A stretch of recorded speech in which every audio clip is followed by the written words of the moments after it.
بسم اللہ الرحمن الرحیم، آیت نمبر 19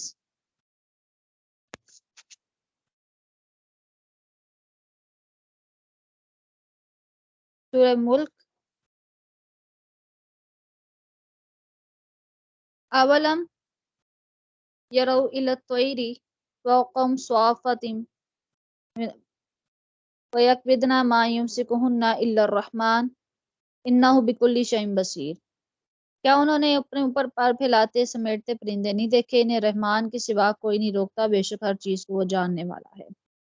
تو اللہ نے اس آیت میں اپنی شان بیان فرمائی ہے کہ کیا مکہ کے کافر اس بات سے غافل ہیں کہ انہوں نے اپنے اوپر ہوا میں اڑتے ہوئے پر پھیلاتے سمیٹتے پرندے نہیں دیکھے؟ انہیں ہوا میں پر پھیلانے اور سمیٹنے کی حالت سے اللہ تعالیٰ کے علاوہ کوئی نہیں روک سکتا۔ حالانکہ پرندے بوجھل، موٹے اور بھاری ہوتے ہیں، اور بھاری چیز جو ہے وہ پستی کی طرف زیادہ مائل ہوتی ہے۔ تو رب تعالیٰ کی ذات جو ہے وہ پرندوں کو بیان فرماتے ہوئے مثال دے رہی ہے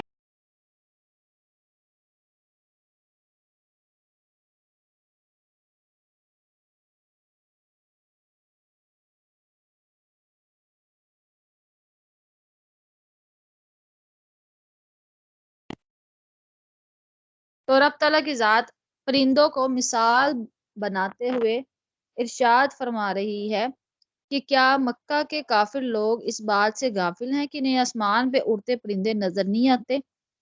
حالانکہ پرندے جو ہیں وہ بوجھل ہوتے ہیں، بھاری ہوتے ہیں۔ تو بھاری چیز یہ جو ہے فطرت میں شامل ہے کہ آسمان کی طرف جو ہے وہ رک نہیں سکتی، بلکہ زمین کی طرف جو ہے وہ گرتی ہے۔ آپ کسی گیند کو ہوا میں اچھالیں، کسی پتھر کو ہوا میں اچھالیں تو زمین کی جو کشش ثقل ہے وہ بھاری چیز کو آسمان پہ ٹکنے نہیں دیتی، بلکہ زمین کی طرف جو ہے وہ کھینچتی ہے۔ تو جس طرح اللہ نے پرندوں کو فضا میں ٹھہرایا، ایسے ہی آسمانوں کو وہ جب چاہے روکے ہوئے ہے۔ اگر وہ آسمان کو نہ روکے تو آسمان زمین کے اوپر گر پڑے۔ تو پرندوں اور جہازوں کی جو نسبت ہے وہ اللہ نے قرآن میں ایک اور جگہ ارشاد فرمائی ہے کہ الم یروا الی الطیر مسخرات فی جو السماء ما یمسکہن الا اللہ ان فی ذلک لآیۃ لقوم یؤمنون۔ کہ کیا انہوں نے پرندوں کی طرف نہیں دیکھا جو آسمان کی فضا میں حکم کے پابند ہیں؟ انہیں اللہ کے حکم سے با کوئی نہیں روک سکتا، بے شک ایمان والوں کے لیے اس میں نشانیاں ہیں۔ تو اس سے معلوم ہوا کہ پرندوں میں ہوا میں روکے جو ہے وہ پر نہیں روکتے، بلکہ اللہ تعالیٰ کی ذات روکتی ہے۔ تو اسی طرح فی زمانہ جو ہے کئی من وزنی جہاز جو ہیں آسمان پر گردش کر رہے ہیں، لیکن ان کو آسمان پر گردش کرتے ہوئے، آسمان پہ پرواز کرتے ہوئے ان کی مشینری جو ہے وہ ایک سبب ہے، لیکن روکنے والی ذات، حادثات سے بچانے والی ذات رب تعالیٰ کی ذات ہے۔ آیت نمبر 20 امن ھذا الذی هو جند لکم ینصرکم من دون الرحمن ان الکافرون الا فی غرور۔ امن ھذا الذی، وہ کون سا ہے، ہوا جند لشکر، لکم تمہارے لیے، ینصرکم جو تمہارا مددگار ہو، من دون الرحمن رحمان کے مقابلے میں۔ یعنی کافرین کو وہ ہدایت کی بتایا جا رہا ہے کہ وہ کون سا تمہارا لشکر ہے جو اللہ کے مقابلے میں تمہاری مدد کرے گا۔ ان الکافرون الا فی غرور، بے شک کافر تو دھوکے میں پڑے ہوئے ہیں۔ تو کفار مکہ دو چیزوں پر ایمان لاتے ہوئے، یعنی کہ دو چیزوں پر اعتماد کرتے ہوئے ایمان قبول کرنے سے انکار کرتے اور رسول اللہ سے دشمنی کرتے۔ اب وہ دو چیزیں کون سی تھیں؟ ان کی مالی اور افرادی قوت، اور ان کا عقیدہ کہ بت جو ہیں ان کی بلائیاں پہنچاتے ہیں اور ان کو نقصان سے دور کرتے ہیں۔ یعنی دو چیزیں تھیں جن کو ان کا بہت زیادہ پختہ یقین تھا کہ ہم جو ہے مالی لحاظ سے بہت، اور افرادی قوت ہمارے پاس بہت مضبوط ہے، اور عقیدہ کیا تھا کہ یہ جو بت ہیں جن کو ہم نے خود تراشا ہوا ہے یہ ہمیں بلائی پہنچاتے ہیں اور ہمیں نقصان سے بچاتے ہیں۔ تو اللہ نے پہلی آیت میں رد کیا کہ اے کافروں، اگر اللہ تمہیں عذاب میں مبتلا کرنا چاہے تو کون سا وہ تمہارا لشکر ہے جو اللہ کے مقابلے میں تمہاری مدد کرے اور تمہیں عذاب سے بچا لے؟ تمہارا کوئی مددگار نہیں، اور کافر صرف شیطان کے اس فریب میں ہے کہ ان پر کوئی عذاب نازل نہیں ہوگا۔ جیسے عیسائی قوم ہے، تو وہ کہتے ہیں کہ جی ہم نے گناہ نہیں کیا، جو ہم نے گناہ کیا لیکن ہم جو ہے ہمارے گناہ ختم ہو جائیں گے اور رب تعالیٰ جو ہے ہمیں معاف فرما دے گا۔ تو یہ کیا ہے؟ کافرین کی ایک صرف بھول ہے۔ کافروں کو دنیا میں بھی عذاب دیا جائے گا اور کافروں کو آخرت میں بھی عذاب دیا جائے گا۔ آیت نمبر 21 ہے امن حاض الذی یرزقکم من امسک رزقہ بل لجوا فی عتو بما نفور، کون سی ایسی ذات ہے جو یرزقکم تمہیں رزق دیتی ہے، ان امسک رزقہ اگر وہ تمہیں رزق تم سے روک لے، بل لجوا فی عتو بما نفور بلکہ وہ سرکشی اور نفرت میں ڈھیٹ بن گئے ہیں۔ یعنی کون سا ایسا ہے جو تمہیں روزی دے رہا ہے، اگر اللہ روزی روک لے تو پھر کون سی ایسی ذات ہے جو تمہیں روزی دے۔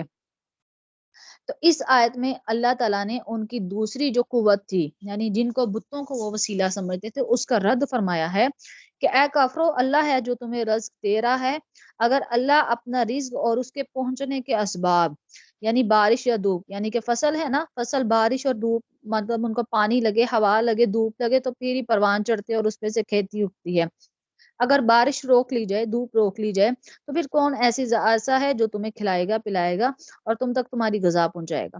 تو کفار کا حال یہ ہے کہ انہوں نے اس نصیحتوں سے اثر نہیں پکڑا، بلکہ وہ اور زیادہ سرکش ہو گئے اور حق کے قریب نہ ہوئے بلکہ دور ہو گئے۔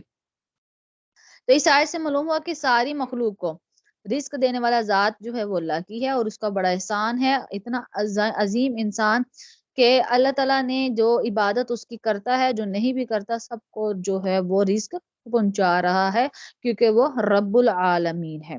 جیسا کہ ایک مقام پر اللہ فرماتا ہے یا ایھا الناس اذکروا نعمت اللہ علیکم، اے انسان یاد کرو، اے لوگو یاد کرو اپنے اوپر اس نعمت کو جو تم پر کی گئی، ہر من خالق غیر اللہ یرزق من السماء والارض، کہ اللہ کے سوا اور بھی خالق ہے جو آسمان و زمین سے تجھے رزق پہنچاتا ہے، لا الہ الا ہوا، نہیں بلکہ وہی معبود ہے، فانا تؤفکون، تو تم پھر کہاں پھرے جا رہے ہو۔ یعنی رب تعالیٰ کی ذات ہے جو انسان کو رزق پہنچا رہی ہے، رب تعالیٰ کی ذات ہے، انسان جو ہے ڈیٹ ہے، انسان نافرمان ہے، یہ انسان سرکش ہے، لیکن رب تعالیٰ کی ذات اس کو جو ہے وہ رزق پہنچا رہی ہے۔ تو یہ ہماری بھول ہے کہ ہم رب تعالیٰ کی یاد سے غفلت برتتے ہیں، لیکن وہ اپنی ڈیوٹی سے غفلت نہیں برتتا، بلکہ ہمیں آل ٹائم جو ہے وہ کھانا، رزق، انواع اقسام کی ہمیں ساری آسائشیں فراہم فرما رہا ہے۔ جیسے بنی اسرائیل ہے، انہوں نے کہا تھا کہ من اور سلوہ جو ہے ہم پر اتارا جائے تو ہم پھر ایمان لیں گے۔ اب آسمان سے من بھی اتارا گیا، سلوہ بھی اتارا گیا، لیکن پھر انہوں نے نافرمانی کی کہ ہم ایک چیز کھا کے تنگ آ گئے اور ہمارے لیے پیاز بھی اتارا جائے، لہسن بھی اتارا جائے۔ تو جتنا بھی انسان کو رزق دے دیا جائے، انسان جو ہے وہ اتنا ہی زیادہ جو ہے وہ نافرمان ہوتا جاتا ہے۔ ہاں کچھ لوگ ہیں جو مومنین صالحین لوگ ہیں کہ اللہ تعالیٰ جو ہے ان کو جتنا نوازتا ہے، وہ اتنا اللہ کی راہ میں خرچ کرتے ہیں تو ان کے دل میں وسعت پیدا ہوتی ہے۔ تو یہ بات یاد رہے کہ انسان کے پاس جب دولت آتی ہے تو انسان دو طرح کا بن جاتا ہے، یا تو وہ بہت زیادہ بخیل بن جاتا ہے یا وہ بہت زیادہ سخی بن جاتا ہے۔ تو جو سخی بن جاتا ہے اس کو تو رب تعالیٰ اور نوازتا ہے، اور جو بخیل بن جاتا ہے پھر اس پہ آزمائش آتی ہے کہ وہ اپنے رزق کو کس طرح جو ہے وہ خرچ کرتا ہے اور کیا کن کاموں میں رزق جو ہے وہ سرو کرتا ہے۔ کیونکہ قیامت کے دن بھی یہ پوچھا جائے گا کہ تم نے اپنا مال کہاں سے کمایا، کہاں لگایا اور کہاں پہ اس کو خرچ کیا۔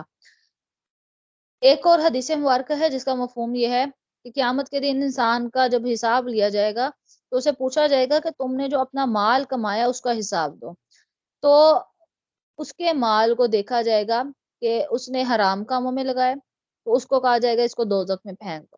دوسرا بلایا جائے گا، اس کو کہا گا حلال کمایا لیکن حرام میں لگایا ہے، یعنی تو پھر اس کو بھی دوزخ میں پھینک دیا جائے گا۔ تیسرا آئے گا، اس سے پوچھا جائے گا تم نے اپنا مال کہاں خرچ کیا، تو وہ کہے گا میں نے حرام کمایا لیکن حلال پہ لگایا ہے۔ جیسے انسان کماتا ہے، حرام کماتا ہے، لیکن جی حلال حج کرنے، عمرے کرنے چلا جاتا ہے تو اس کو بھی دوزخ میں پھینک دیا جائے گا۔ تو پانچواں بندہ آئے گا، اس سے پوچھا جائے گا تم نے اپنا مال کہاں لگایا، تو وہ کہے گا میں نے حلال کمایا، حلال پہ لگایا۔ تو جس نے حلال کمایا اور حلال لگایا تو اس سے بھی حساب لیا جائے گا اور اس سے پوچھا جائے گا کہ تم نے جو اپنے رشتہ داروں کو مال لگایا کیا تم نے ان کی حق تلفی تو نہیں کی۔ یعنی جس نے حلال کما بھی رہا ہے تو اس سے بھی آزمائش اور